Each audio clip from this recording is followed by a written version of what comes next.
Oaks, a house in the country which I rented for the summer. As an author, I write tales of mystery and murder. But the things that happened in this house were far more fantastic than any story I've ever had published. I brought a staff of servants from my city apartment, and my maid Lizzie Allen, who had been with me nearly 20 years. Lizzie? Yes, Miss Cornelia. Is the car ready? It's at the door. Look, Miss Cornelia, them servants you brought from the apartment are talking about walking out on us. Really? Well, I know they don't like it here, but I didn't think it was that bad. Well, they've been hearing things about the killer that the police call the Bat and the murders that he committed here this past winter. Now people are saying that he's back again. Well, how can they be sure of that? Has he committed another crime? No, not yet, but that ain't saying that he won't. Here's something else. You've heard about the bats they have here. Animal bats, the kind that fly. Yes, yes. Look what it says in this magazine. This is a report from the State Health Department, and it says some of them bats is rabid. Well. And that ain't all. Drive directly to Zenith Bank, Warner. I'm afraid we'll have to hurry. It's near closing time. I'll get you there, Miss Van Gorder.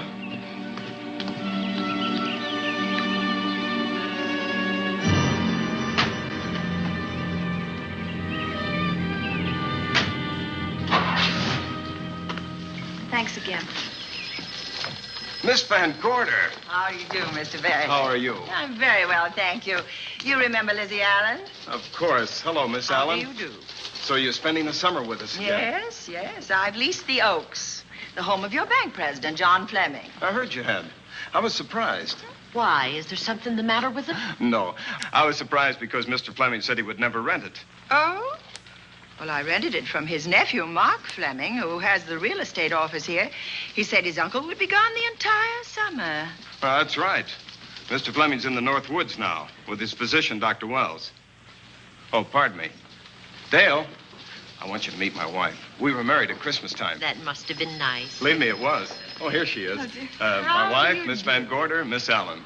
How do you do, Mrs. How do you Bailey? do? Cornelia Van Gorder. Yes. Oh, well, I've read every murder mystery you've ever written. I just adored that weird one, The Private Morgue of Dr. X, even though it gave me the shivers. Only the shivers? Scared hell out of me. Oh. Well, I really mean that Miss Corney killed them off in that one. When you refer to my books, please don't call me Miss Corney. Pardon me, Mr. Bailey. Mr. Hines is here to see you. Oh, yes. Excuse me, please. Don't be strangers now. No, no, I we should won't. say not. Oh, so you're a bride. Well, not quite. Not since Christmas. No, I'm sure I've seen you. Well, I used to be my husband's secretary here in the bank. Of course I remember. May I welcome our most distinguished visitor back to Zenith? Oh, that's very charming, but, Lieutenant Anderson. Lieutenant Anderson, of course. Chief of Detectives of the Zenith Police Department. This is Miss Allen. Miss Allen. How do you do? Lieutenant Anderson is one of our favorite citizens. He's on the bank's board of directors. Not bad for a policeman. You must have made a good thing of it. Well, I saved my money, if that's what you mean. It's near closing time, and I've got some business in the safe deposit vault. Please come and see me, Mrs. Bailey. Oh, I'd love to. And you, Lieutenant. Thank you. Goodbye. Goodbye. Nice to meet you. My, what a charming woman. She moved into the Oaks just the other day. That house is a proper setting for a writer of mysteries. Oh, it certainly is. Vic, what's the matter? Come in here, both of you.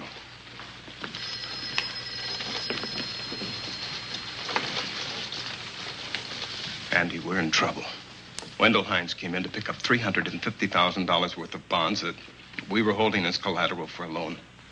They were kept in our special vault. Mr. Fleming and I are the only officers of the bank who have access to that vault. So? The Hines bonds are gone. That's not all. Other negotiable securities are missing. From what I can gather, short of a careful check, the bank has been looted of over $1 million worth of securities. You'll have to notify Fleming. Wish I could talk to him. Unfortunately, he and Dr. Wells are deep in the woods. They can't be reached by phone.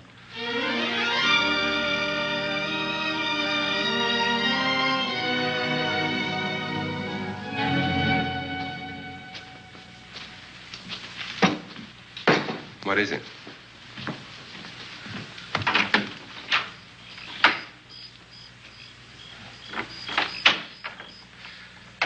I thought I heard someone on the path coming from the lake. Had an idea it might be that guide of ours. Oh, Sam won't show up until morning. It's a 20-mile canoe trip from here to civilization. 5 will get you 10. Sam has a message for me. I thought you told him at the bank not to bother you. I did, but they'll bother me. Doctor. Yes, John. What would you do for $500,000? Anything short of murder. Why not murder? Too messy. Too great a risk? For $500,000? Yes. I pinched $1 million from the bank. Well, I'm not kidding. I embezzled it. Not that I think you wouldn't do it if you thought you could get away with it. I got away with it. I'm not talking about currency. I took negotiable securities that could be converted into cash. I have the cash. In 10s, 20s, and 100s. Well, I'm your doctor, not your lawyer. Why tell me this? You'll find out why. Who's going to take the blame for the robbery? Bailey, the cashier. They'll never suspect me. I like Bailey. Well, so do I. I love the guy. I gave him his first chance. He has a lovely little wife. Charming girl. Was the best man. Where's the $1 million? In my family's tomb in Zenith. In the crypt with my father's casket. I don't buy that, John. No? No. You forget that I had you in charge when you were a very sick man. When you raved in delirium. And I heard you talk about a hidden room. Now, where else could you put a hidden room except in that mansion you built? That white elephant you call the Oaks. Look, everyone knows I have a bad heart. Now, who would doubt it if you wired the bank directors that my heart had failed? That I had fallen from a great height here in the woods. And that I was badly smashed up. You could ship the body back for burial and instruct them not to open the casket due to the condition of its contents. Well, you realize, of course, that we'd have to have a body to put in that casket, which means that we'd have to deal with an undertaker at this end. Of course. Well, where do we get a body? Couldn't we provide one of our own? How about Sam? Sam, our guide? Sam weighs about as much as I do. He's practically a hermit. He wouldn't be missed for a long time. The local undertaker would know him. Not if we made him look as if he'd been in a serious accident. But if Bailey's going to take the blame, why'd he have to do this? A jury might acquit him. In that case, I'd be a logical suspect. I could disappear, of course, but it's safer if they think I'm dead.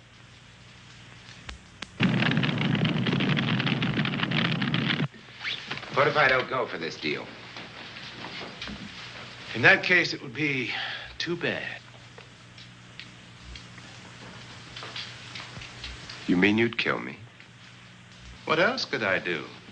Now that I've told you about the $1 million, I'd say you were shot in a hunting accident. Now, look, Doctor, if you can find another body instead of Sam's, it's all right with me. There's $500,000 in it for you. I'll do my best. I smell smoke. So do I. What's that noise? Look, Doctor, the woods are on fire. It's coming this way. We've got to get out of here. Out the back way. We will. As soon as I provide that body we were talking about.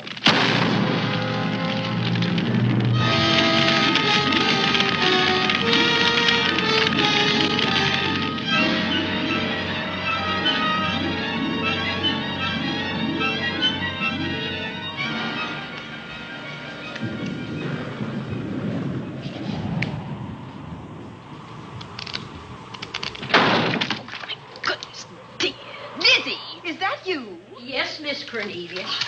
There's a storm coming up, and it's gonna be a snorter. The wind nearly blew the door off its hinges. Well, that noise blew my game higher than a kite. I think I've lost some of the cars. Oh, I'll get them for you. Oh, I see you found the paper. Drat that paper boy, scooting by on his bicycle, just chucked it into a clump of bushes and let it go at that. For land's sake, Mr. Vic Bailey's been arrested. Oh? I think. Victor Bailey, vice president and cashier of the Zenith Bank, was arraigned before United States Commissioner Alvin Fielding, charged with the embezzlement of over $1 million. I can't believe Vic Bailey had anything to do with that robbery. Oh, well, I see our landlord is home again. Landlord? Mr. Fleming. Oh. Dr. Malcolm Wells is back in town with the body of John Fleming, president of the Zenith Bank, who was killed in a forest fire. Mr. Fleming will be laid to rest in his family's tomb on Friday. And I hope he stays there. Well, why shouldn't he? Well, this is his house. And ever since he died, some funny things have happened here. For instance? The housekeeper, the cook, and the butler said that they heard strange noises at night. And the upstairs maid swore that she met a man without a face coming up the back stairs. Oh, so that's why they quit and left me to run this place without a staff. They didn't tell you, Miss Corney, but the truth is they were scared to stay. But you're still here, Lizzie. Haven't you seen anything? No. No, and even if I had, I ain't afraid of ghosts. They're afraid of me. Honest, Miss Corney, a spiritualist told me once that ghosts was allergic to me. But this Bat feller they keep talking about in the paper, I guess he'd be different. No, I don't think you'd have the same effect on him. Oh, dear. What are they trying to do? Drive people away from this part of the country? Why, what does it say about the Bat? His specialty seems to be killing women. My goodness, 2 of them in one night. All his victims died the same way, like their throats had been ripped open with steel claws. That's a charming little caper. I'll have to try it sometime. In a book.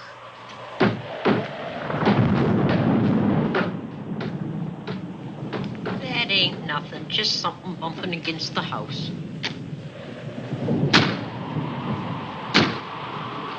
That's just the wind banging a door. Pay no attention to it. Listen to this. One of his victims, who lived for a moment after she was found, described the Bat as a man without a face. Honest, Miss Corney, I think that woman must have been exaggerating.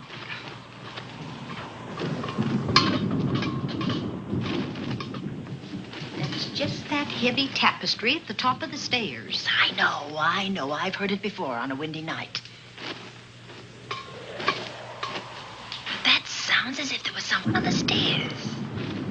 I know there isn't. At least there shouldn't be. There ain't. Them's just the noises you hear in any old house on a windy night. It says here that the Bat never leaves no fingerprints. That's understandable. Having no face, he probably has no fingers either. Lizzie!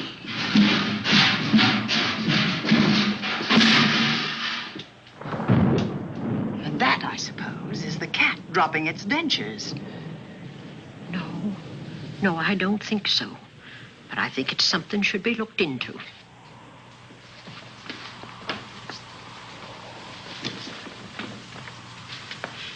Now, who chucked him down here?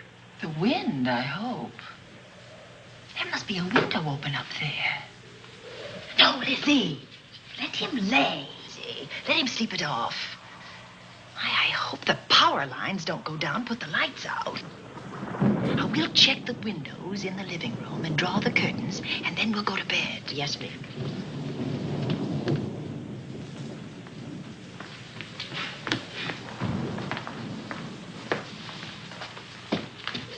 I won't be a minute.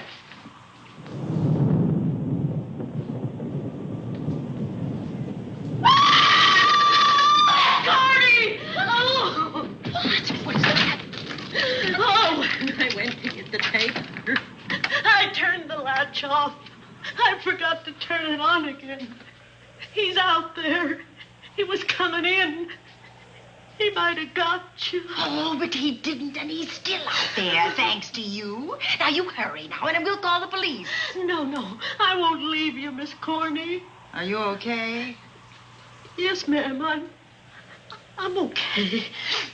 Okay.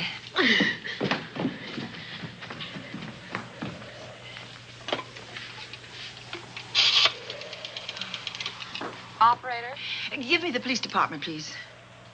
Zenith Police Department. This is Cornelia Van Gorder. I'm living at the Oaks. We know about that, Miss Van Gorder. Just a moment ago, a man tried to force his way into this house. You're not alone there, are you? What about your servants? Well, I have none except my chauffeur, and he's away. He won't be back until the morning. Now, there's only 2 of us here tonight, and we're going to lock ourselves in my room. Now, if any of your men see anything, will you have them call me? I'll send officers over there right away. Oh, thank you very much. Come on, Lizzie. We're going to sleep in my room.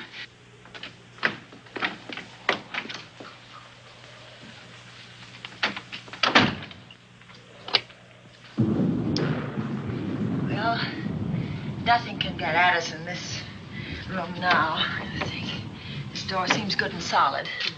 Like the door to a tomb.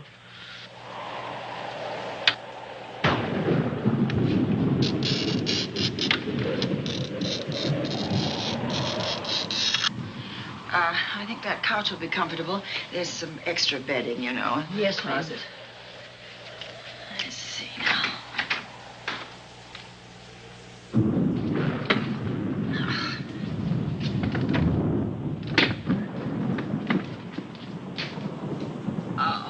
Huh?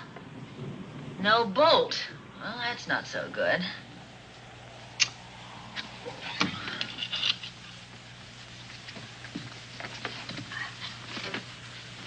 What's that for? That, my good woman, is a booby trap.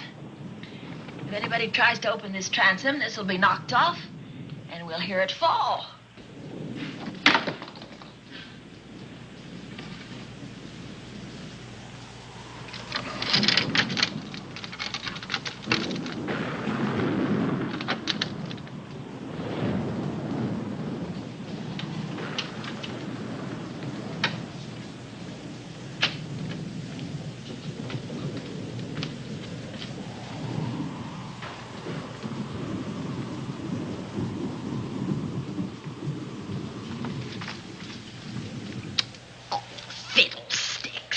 I forgot my night things, my robe, my gown, and my slippers. I'll go get them now. Now, wait a minute, Lizzie.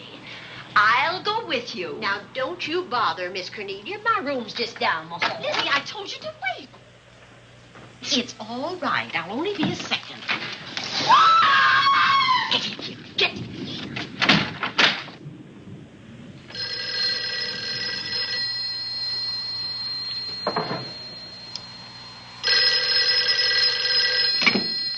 Yes? Miss Van Gorder? Yes? Zenith Police Department. There's a police car just outside your house, and the officers in it have reported that there's no sign of a prowler anywhere on the grounds. Oh, the man's inside now. He's in the hall, just outside my bedroom. Have your men break through the kitchen door and search this place from top to bottom. Okay, Miss Van Gorder. Sit tight. I will. I have a gun, and I know how to use it.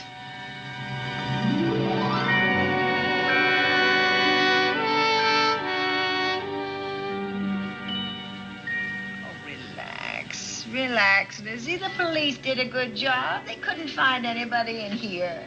But we both saw him, Miss Cornelia. All right. So he got away. But there are men on guard outside, so just try and get some rest. There's nothing can get at us here.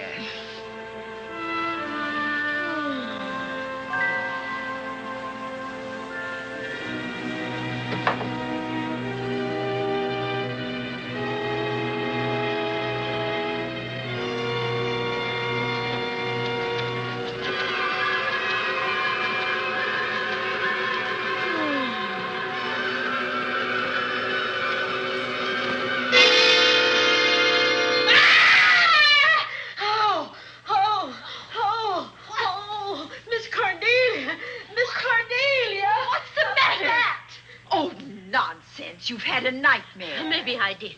But there was a bat in it, and it bit me.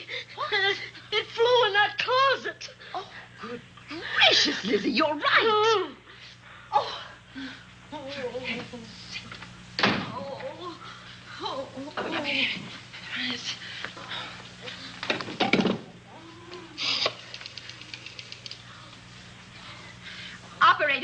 Operator, will you get me Dr. Malcolm Wells' office, please?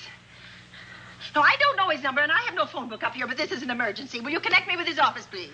Oh, dear, I'm going to get the rabies. Hello? Hello? Dr. Wells' office? This is a call service. Dr. Wells is out at the moment, but if you'll give me your name and number, I'll try to locate him. Well, this is Miss Van Gorder of the Oaks. My maid has just been bitten by a bat that may be rabid, and she must have treatment as soon as possible. And I was told that Dr. Wells was the nearest physician. I'll try to find him for you, and if I can't, I'll send you another doctor. Oh, well, thank you very much. Oh, he's out on a case. Oh. Oh, I hope it's not a delivery. A baby, I mean, they can be terribly complicated. It never bothered me none. Oh, Lizzie, you never had a baby. Of course I didn't. That's why they never bothered me. Oh, does it hurt, huh? A little.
Dr. Wells? Are you there, Dr. Wells? Are you there, Dr. Wells? This is the operator. Your call service is on the wire. It's an emergency. This is Dr. Wells. This is your call service, Doctor. Oh, hello. I was just doing an experiment. I left the receiver off. That's what I thought, but I kept trying. Miss Van Gorder at the Oaks called and said that her maid had been bitten by a bat, and she's afraid it might be rabid. What? Oh, all right. Tell her I'll be right over there.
Who's there?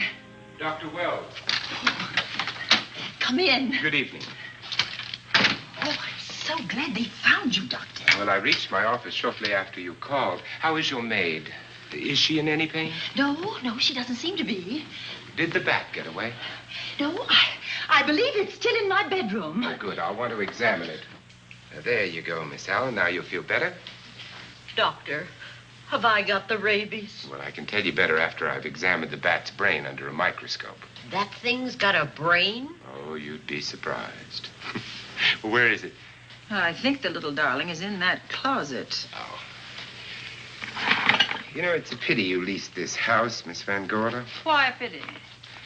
Well, my dear lady, I don't want to alarm you, but... Oh, well, after tonight, nothing can alarm me. Yes, I understand. It must have been terrifying. So many unexplainable things have happened here. There's something about the place.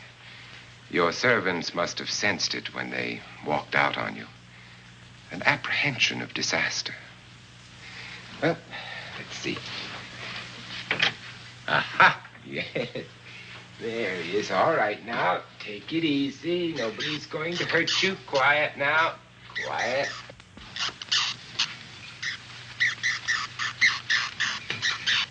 And he looks quite normal. Doesn't seem to be sick at all.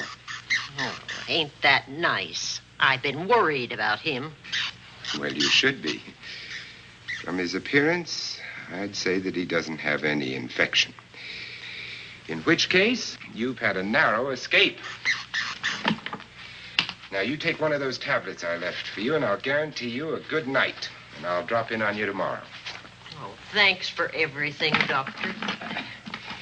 Now, don't worry. I can find my way out. Oh, I know you can, but do let me help you. Oh, don't forget that once I'm gone, you'll have to climb those stairs alone. Oh, I'm all right. I'm armed now.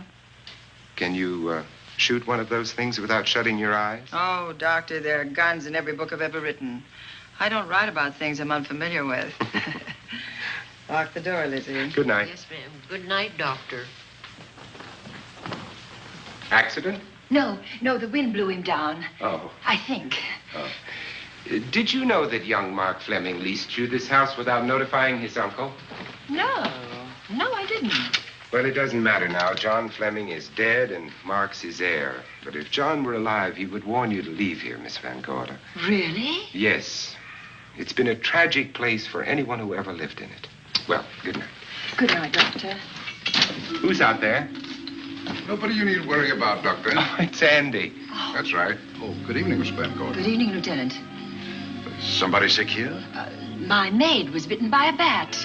Oh? A rabid bat? Well, I'll know for sure when I get to my lab. I caught the bat.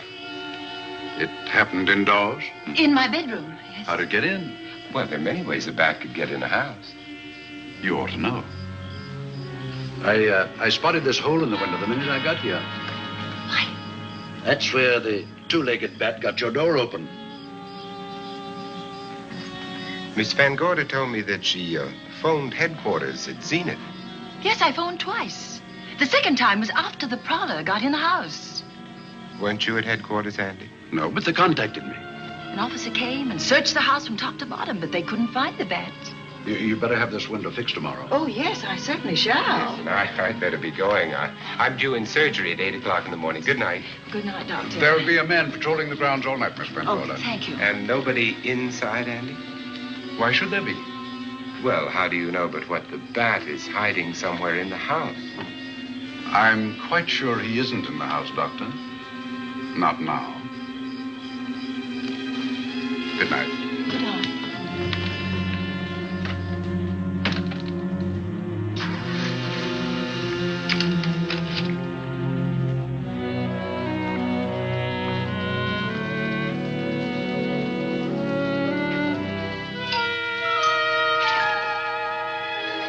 Hi, Andy. Hello, Mark. Well, congratulations. Real estate business must be picking up. New office, new furniture. New deal. How do you like it? Looks expensive. Are you squandering your inheritance? Oh, I haven't got it yet. Well, the paper says John Fleming left his entire fortune to you. Funny thing about that entire fortune is that we can't find it. No kidding. Oh, all Uncle John had in his bank account was $200. And his safe deposit box was empty. If we don't find that missing million, mine will be empty, too. How come? Well, all my savings were invested in Zenith Bank stock. The examiners won't certify the bank is solvent until those stolen securities are found. So the stockholders have voted an assessment that will wipe some of us out. It's a since those securities have been converted into cash. And if I can't find that cash, I'm sunk. Well, where are you going to look for it, Andy? Here in Zenith. Your uncle wouldn't take $1 million on a hunting trip, would he? You suspect Uncle John? Why, Andy, he founded the Zenith Bank. That'd be like robbing the family tomb. You think he wouldn't? Well, besides, Vic Bailey's fingerprints are all over the vault. Now, they didn't find any of Uncle John's fingerprints. Because he wiped them off. Can the defense prove that? They'll try to. Judy Hollander, Bailey's secretary, is a defense witness. And they believe her testimony will have a powerful effect on the jury. Oh, well, she has a powerful effect on me. Judy's a doll. Here's the book you mentioned, Judy. It's your newest one. Yes, it's just been published. You can have that copy if you wish. Oh, it's a first edition and you've signed it. Yes, of course. Thank you so much. May I serve tea now, Miss Van Gorder? Yes, please do, Warner. Thank you. Well, I see you've engaged new servants. Yes, of course. Well, how did you persuade them to live in this house? Well, Jane Patterson, my new housekeeper, knows this house better than you do, Doctor. Oh? She worked for John Fleming. And Warner was my chauffeur. Chauffeur turned butler? Yes, it's incredible. He can play any part at a moment's notice. Did you get a plumber, Warner? No, we can't get a plumber for 3 days, madam. What about that leaking pipe? The basement will be flooded in 3 days. The pipe is no longer leaking.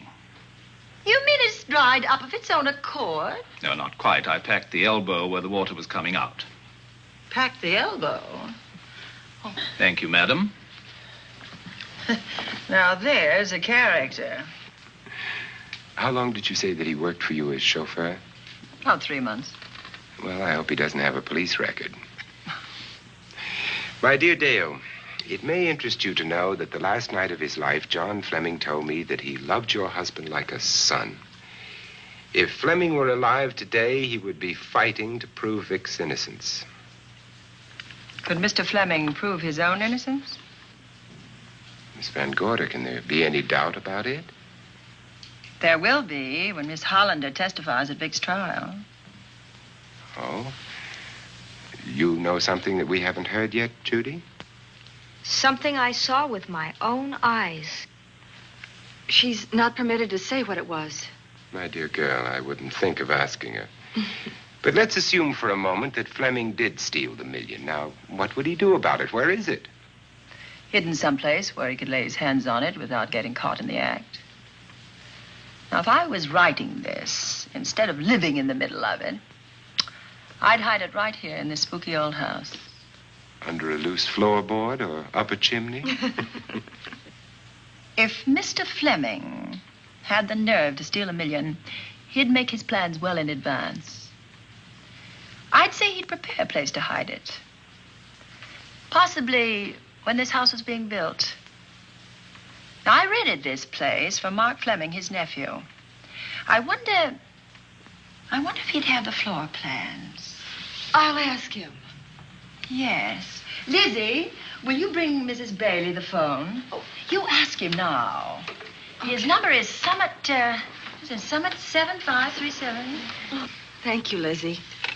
Summit 7537. Not bad, eh, Andy? That means new business. Now, you see, somebody wants to buy a house. Mark Fleming speaking. Oh, hello, Dale. Well, hang on a minute, honey, while I see if I have him. It's Dale Bailey, all excited. Miss Van Gorder wants to know if I have the floor plans of the Oaks. Now, what would she want with the floor plans? Well, she suggested to me that your uncle might have hidden the bank loot there. Are the plans here? Well, they're somewhere in the house itself. Wait a minute, there is a place where Uncle Johnny might have kept those blueprints. What place? Well, I heard him talk about it a good many years ago. I can't be sure of the exact location. Anyway, I don't think the old boy had the guts to steal $1 million. But if I find those plans, I'll let you know, Andy. Hello, Dale. Look, honey, I haven't seen those plans since I was a kid, but I'll come over tonight and maybe we can find them. Thank you, Mark. We'll expect you. He seems to think they're here in the house somewhere. He's coming over tonight. Well, that's good. Dale and Judy are my house guests for the weekend. Would you like to have dinner with us tonight? Oh, no, thank you. I couldn't. I still have a few calls to make. You know, if Judy's testimony is going to clear Vic Bailey and implicate John Fleming, others may get the idea that there's buried treasure in this house. Don't even mention your testimony until you're actually on the stand. Oh, I won't. That's a smart girl, Judy. And a very lovely girl. Well, good afternoon, ladies. Goodbye, Doctor. Dr. Wells. Come on, girls, let's go.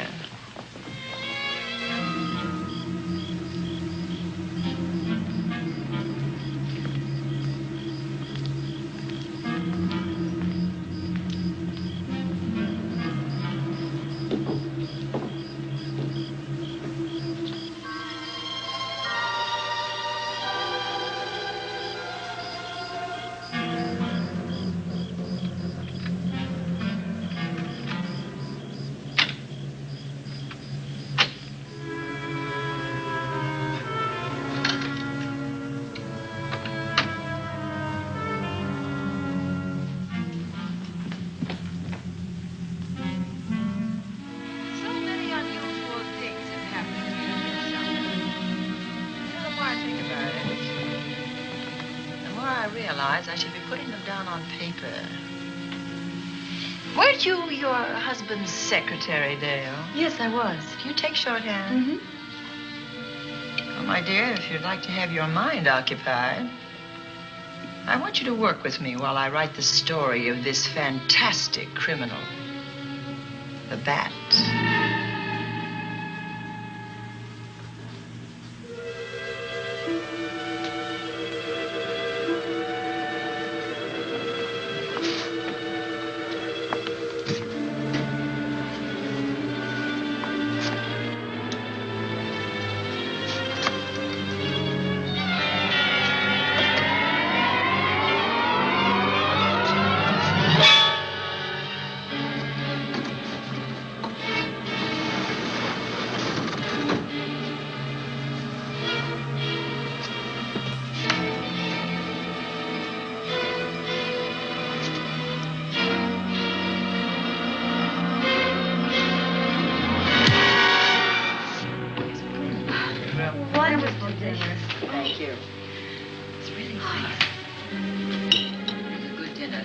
As usual. Wonderful.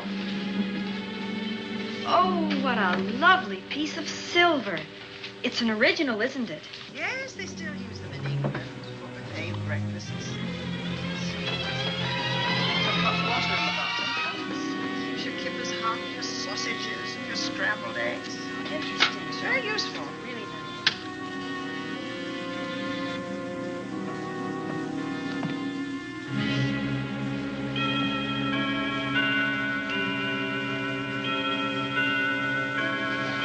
Clock hasn't struck the hour in the last 10 years, if I'm to believe what Mark Fleming told me. Why is it angled away from the wall like that? I don't know. Somebody must have moved it. Lizzie, very likely when she was dusting. Wait a minute. Did you know there's a door in this paneling? No, I didn't. Oh, my gracious, so there is. Maybe it opens to a secret passage. Oh, certainly to a secret something. Who knows, girls? We'll be about to stumble on that missing million. Oh, this is... There's a panel. There must be some gimmick to it. There always is. Yes, it moves. It moves.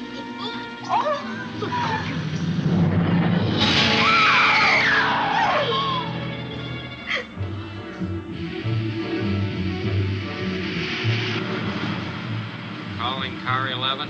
Calling car 11. Proceed to the Oaks in Zenith Township immediately. A homicide has been reported. Okay. Proceeding to the Oaks. Notify the county coroner, Dr. Wells. Tell him to come to the Oaks at once.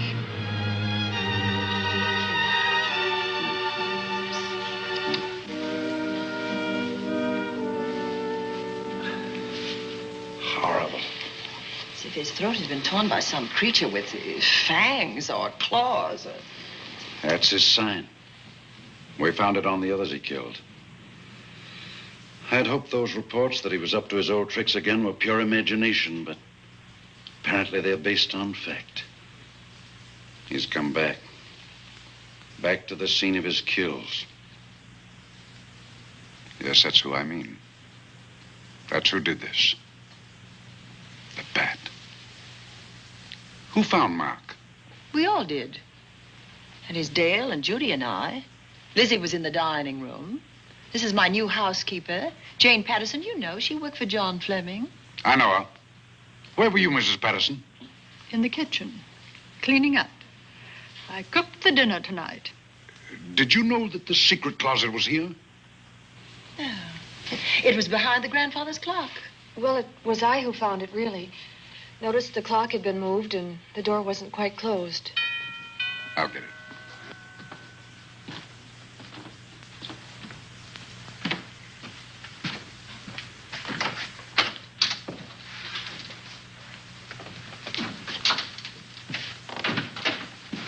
Who is it?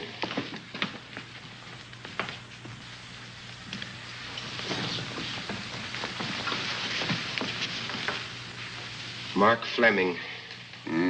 As coroner, you saw the same wounds on the others. How long's he been dead? Oh, I'd say about a half an hour. Do you believe it was the bat? That's a bat's trademark. Perhaps he's still in the house. That's possible. Why should he be?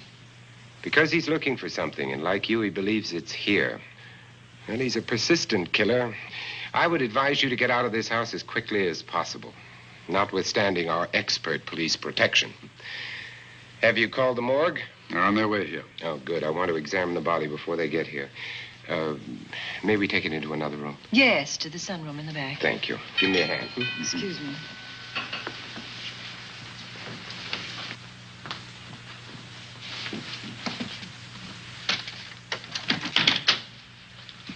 Oh, Warner, where have you been?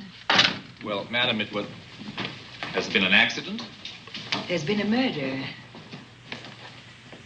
Mark Fleming, the young man from whom I leased this place, was killed here tonight. They know who did it? Well, they believe it was the bat. I'm sorry I had to use the front door, Miss Van Gorder, but I forgot my keys, and when I rang the bell at the kitchen door, there was no response. Oh, this is Warner, Lieutenant. He's my butler. He was my chauffeur. Why'd you promote him? Well, it's very difficult to find a butler. They don't like service in the country. Have you been a butler before? I've served in many capacities, sir, but this was my night off, and I forgot my keys. I heard that part. What time did you leave the house tonight? Oh, about 6:30. I had dinner at Wiley's Roadhouse. Can you prove where you spent the rest of the evening? I can try. Try hard. And don't leave the house. I'll get to you later. Very good, sir. I shall be in my room, Miss Van Gorder, if you need me. Yes, Warner. Surely you don't think he's... Warren and I have met before. I can't recall where or when. But I will.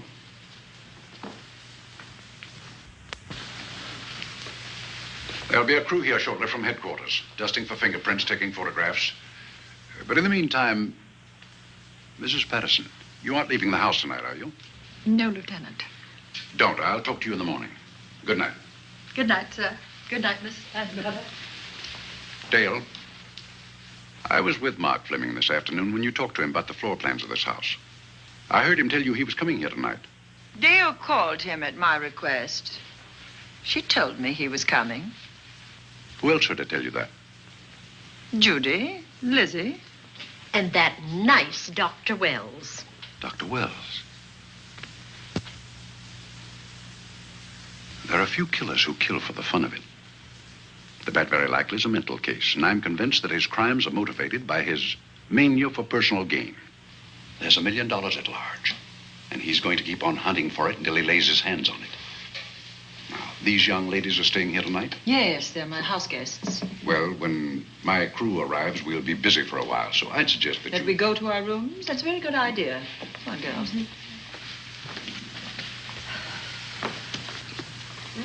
police guard for this house tonight, Lieutenant. You've got one. I'm going to cover this place tonight from the attic to the basement. If the Bat makes another call, I'll have a little surprise for him. Who is he? Have you any idea?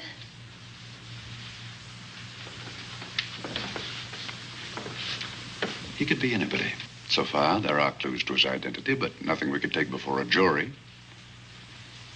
I'm afraid we must look higher than the criminal world. He may be a merchant, lawyer, doctor, scientist, one of the pillars of his community. Ladies, lock your doors tonight. Stay behind them. I promise you you'll be safe. Good night. Good night, Lieutenant. Good night.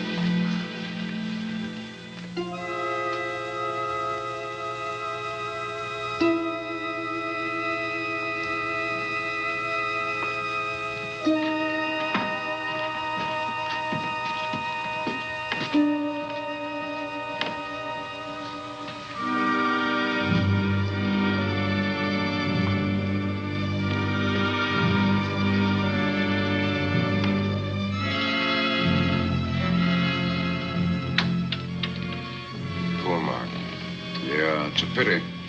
So young. Well, Doctor, do you agree it was the Bat? In my report, I shall say the death was caused by the same technique used in the other killings. A paralyzing blow to the throat, followed by severe lacerations of the jugular, resulting in excessive hemorrhage.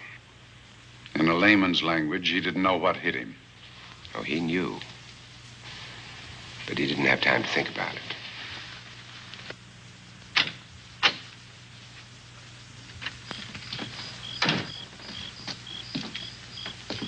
Staying here tonight, Andy? Well, until I check the doors and windows, but I'll be back bright and early in the morning. Neither snow, nor rain, nor heat, nor gloom of night stays these couriers from the swift completion of their appointed rounds. A lot of people are due for a shock when I close this case. Yes, I'm sure they are. Good night, Andy. Don't get hurt. Good night, Doctor.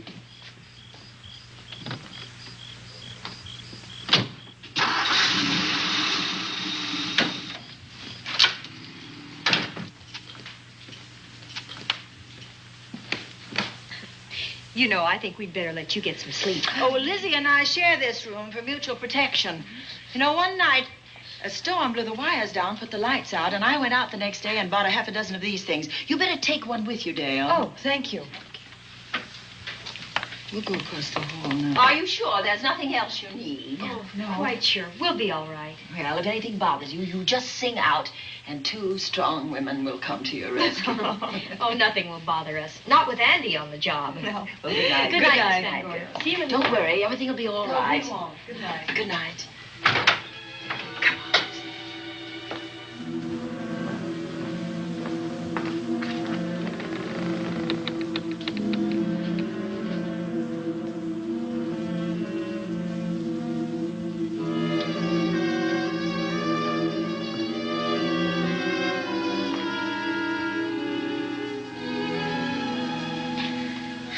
I don't think I'll sleep tonight.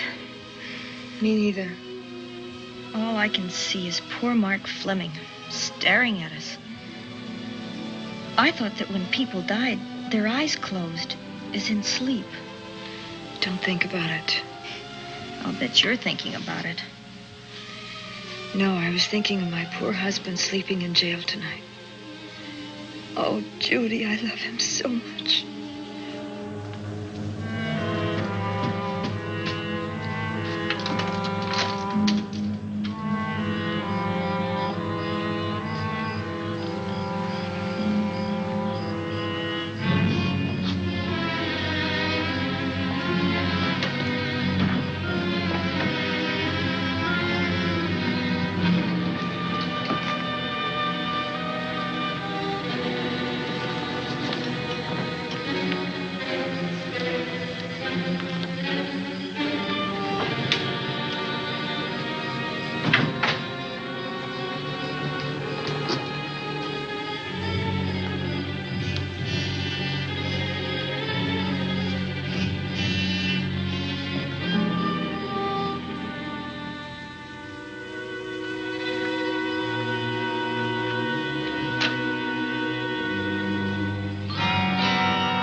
What's that noise?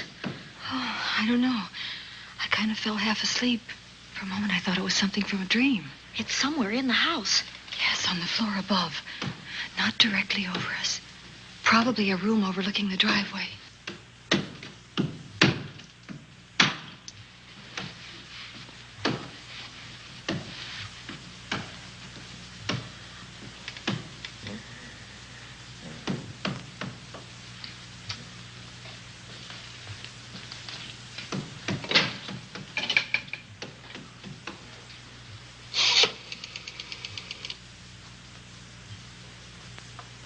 Should we call Miss Van Gorder? She'll hear it. How can she help but hear it? Oh, besides, we don't want her to think we're a couple of hysterical women. Well, I'm about to become one. I've dear. had it for one night. Dale, you're not going out in that hall. I want to know what's happening up there. But Lieutenant Anderson said if we stayed behind our locked doors, we'd be safe. Vic isn't safe locked up in that jail. Suppose that stolen money is in this house. Mark Fleming seemed to think it was. Maybe that's what somebody's looking for. For heaven's sake, don't you hear that awful noise up there? Now, Lizzie, you've just got to stay awake. The house phone and the outside phone wires have been cut, and we can't get help. Where's that policeman? Oh, I don't know. Something must have happened to him. Now, go on, get on your robe. Oh, Dale, please don't go up there. I've got to. Think what it could mean to Vic. Now, you stay here. Oh, no. If you go, I go.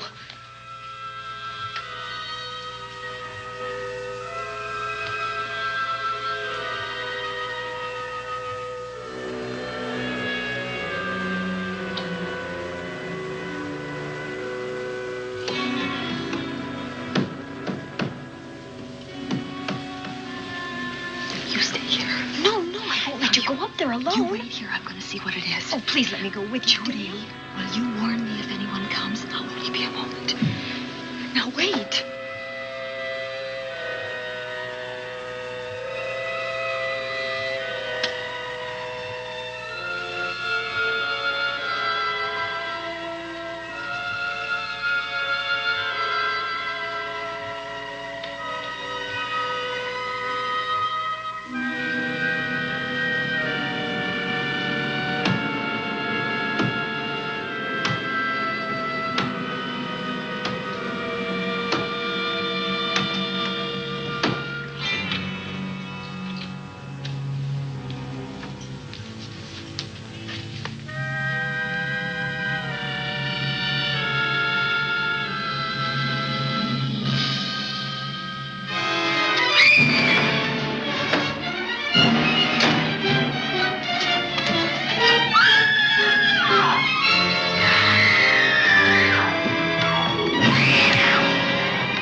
Give her to me. I'll look after her. Poor baby.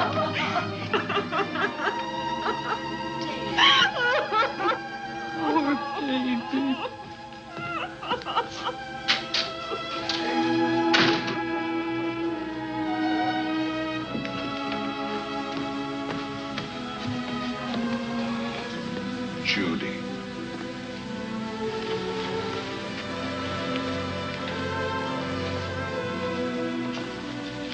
The bat.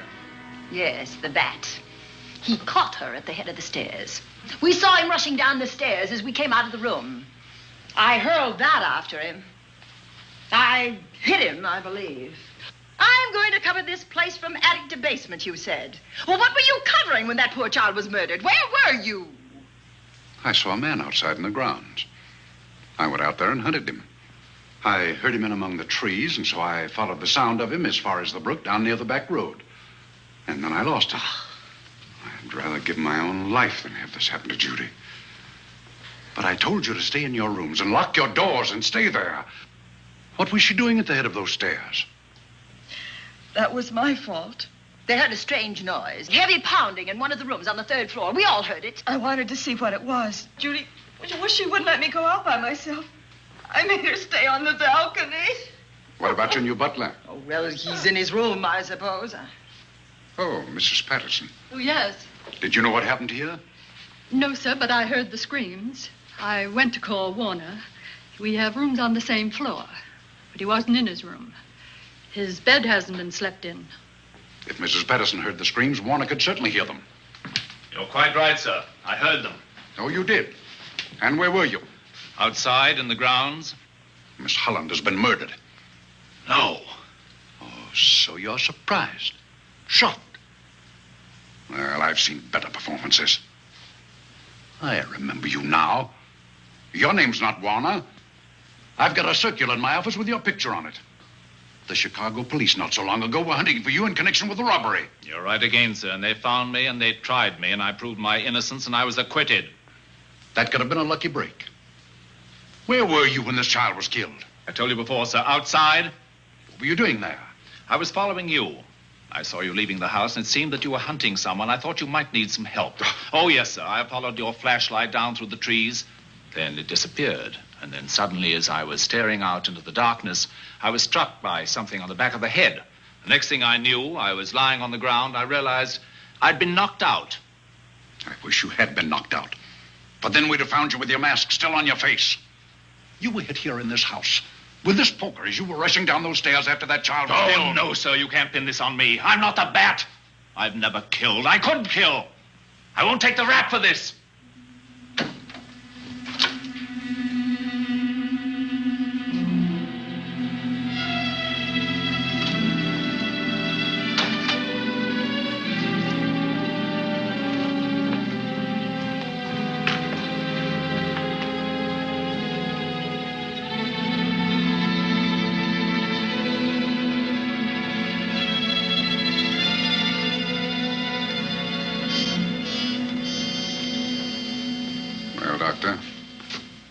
Another case for the county coroner. You see, the bat came back. Why did you come back, Doctor? Well, I had an accident about a mile down the road. The right rear wheel of my car came off, and I plunged into the ditch. This was the nearest house, so I came here to call for help.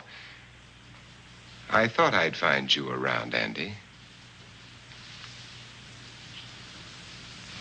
Physician, heal thyself. You must have been hit by something on the back of your head. I told you I had an accident. So you did, Doctor. So you did. I could be wrong. But maybe I'm not. We shall see. All right, dear, let's start a new chapter. For days, the murders held the headlines. Lieutenant Anderson grilled us and ransacked the house from top to bottom. Warner was not placed under arrest, but his every move was watched. At night, except for a detective on guard in the house, the police and the reporters left us alone.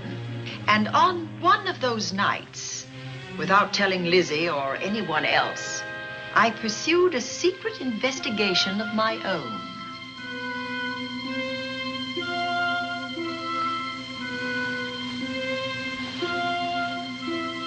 It was in an empty room on the 3rd floor where we kept our trunks and other things.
bad idea to kill me in my own lab and let people think that I'm the bat.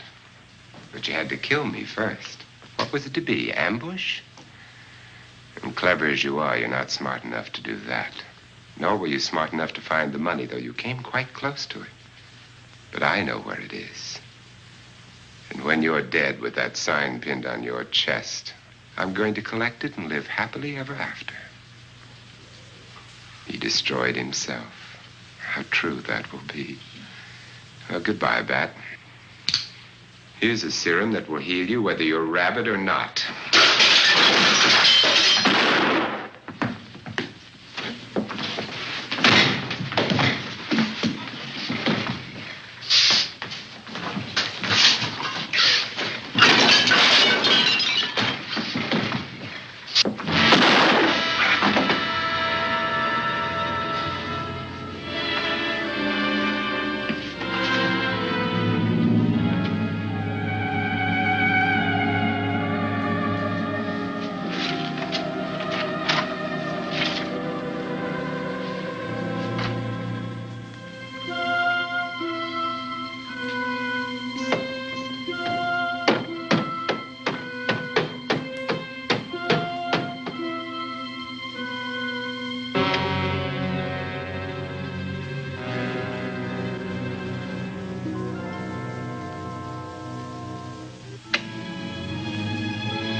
Something's wrong. Something's wrong.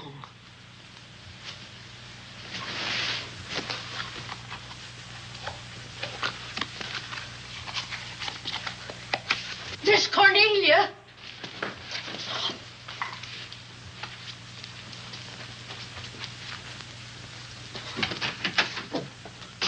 This Cornelia.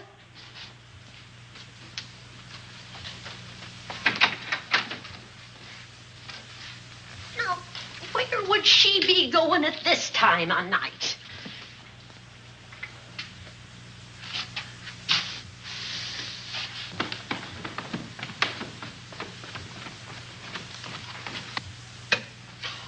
Well, land's sake.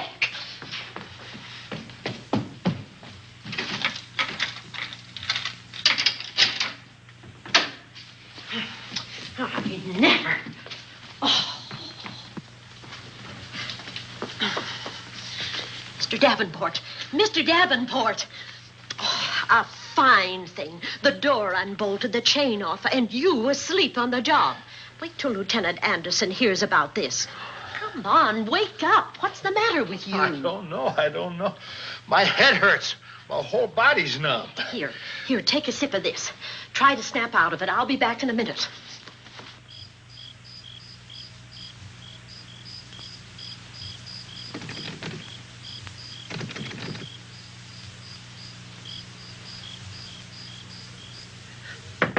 Hurry, will you? It's Lizzie.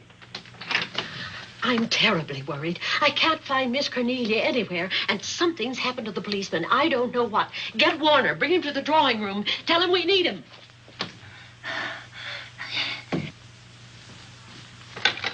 Are you all right now? Yeah, I'll be all right in a minute. I remember now. I took a drink of wine from that decanter there. Miss Van Gorder told me to help myself. She wouldn't put nothing in it? Well, somebody did. Somebody who knew I was on duty here.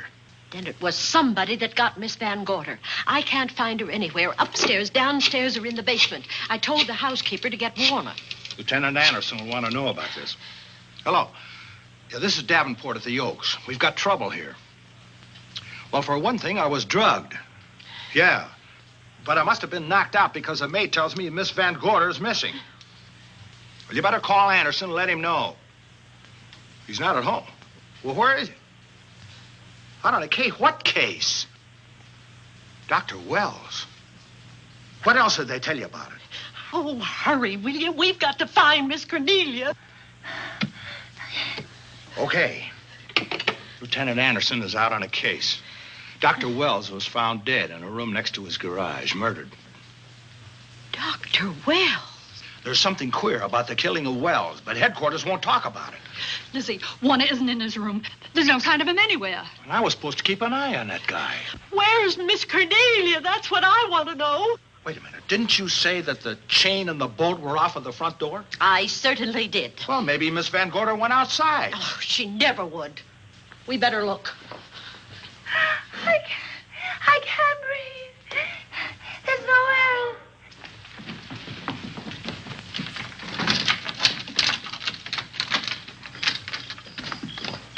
Miss Cornelia. Oh, Miss Van Miss Gorder. Cornelia. Miss Cornelia. Miss Van Gorder. Look. There's a light in that room on the 3rd floor. Were you up there tonight? Well, of course I was, but I turned the lights out before I came downstairs. Then Miss Cornelia might have turned them on again. That's where we're going to look first. Come on.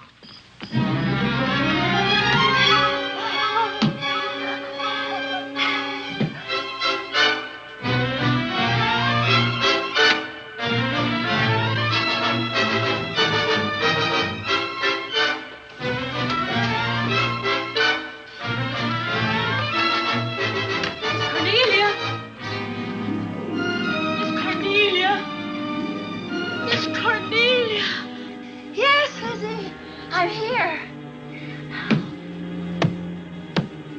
Right here. Come to the mantelpiece. Here we are, Miss Van Gorder. What do we do now? Over the mantel, there are 5 panels. Strike it with your hand.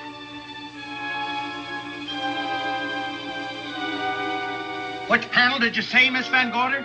Oh, I can't. I just can't. Miss Van Gorder, which panel? We couldn't hear you. She said strike it. What difference does it make which panel? Strike them all. Look.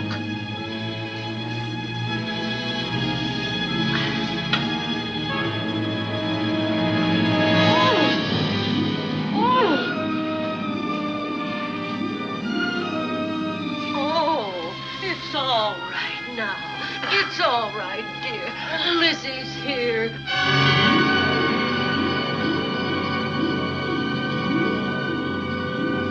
Feeling better? Yes, much better. We'll take you to your room. Oh, no, you won't. I'm going to stay right here. I'm quite all right. Oh, how blessed it is to breathe without an effort. You know, no one knows how sweet the air can taste until someone shuts it off for a moment. That room is just like a box. When the mantelpiece closed, it seemed like all the air was drawn out of it. Look, there it goes again. Let it close. I can open it from in here. There's a control panel behind this blueprint. Electric motor under the trap door here. Once the door is open, you can keep it that way. I believe that the fireplace in this other room opens the same way. And it does. I tried to find this, but I couldn't find it. Yeah, it's back of this blueprint here. Well, it's quite a setup. Too bad we can't open that safe in the same way. Take an expert to crack this box or a shot of nitro. Oh, maybe that's what the bat had in mind. Could be. Seems he's on the prowl tonight. Miss Van Gorder, Warner has disappeared. And Dr. Wells has been murdered. Dr. Wells? Lieutenant Anderson's on that case right now. Well, does he know what happened here tonight? They got word to him. He'll be here any minute.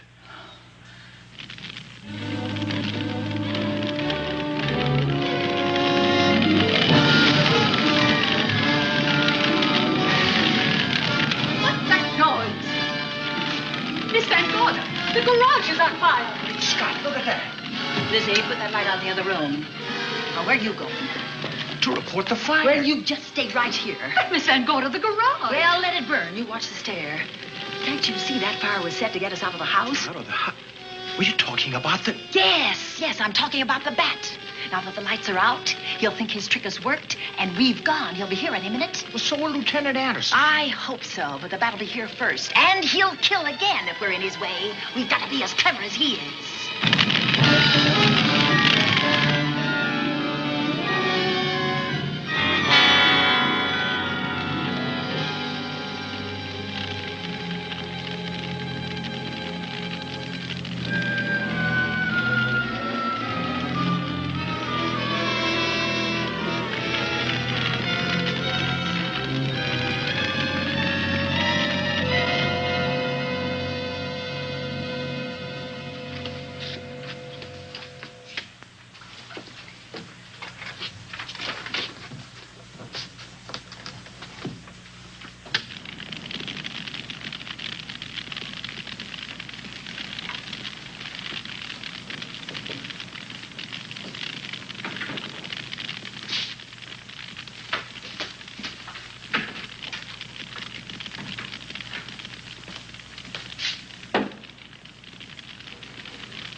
You'll be safer downstairs. I'll take care of you. Well, the others can go, but I'm going to stay right here. All right, but get out of sight.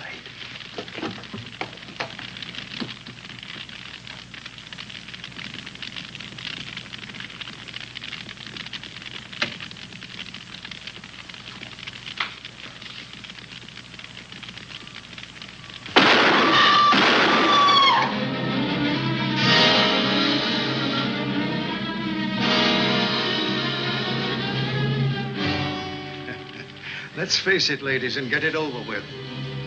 Others have seen my face before they died, but I'll have to deny you that pleasure. This would make a good scene for your book, Miss Van Gorder, but I'm afraid you'll never write it.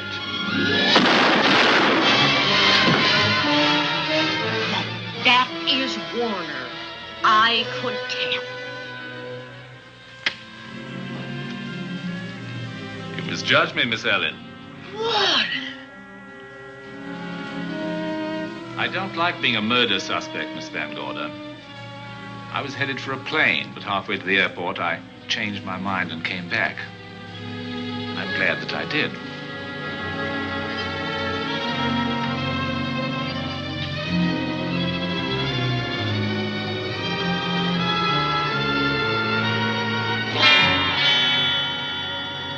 Why, it's Lieutenant Anderson.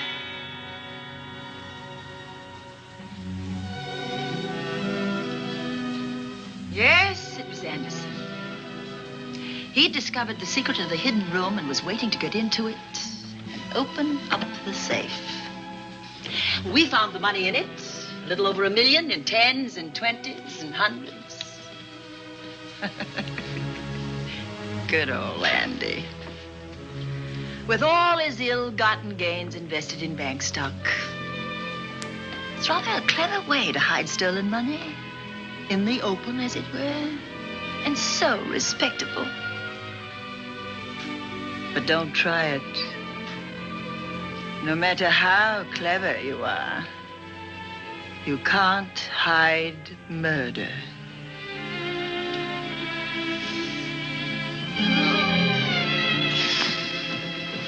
Well, that's it, Dale. That's the end.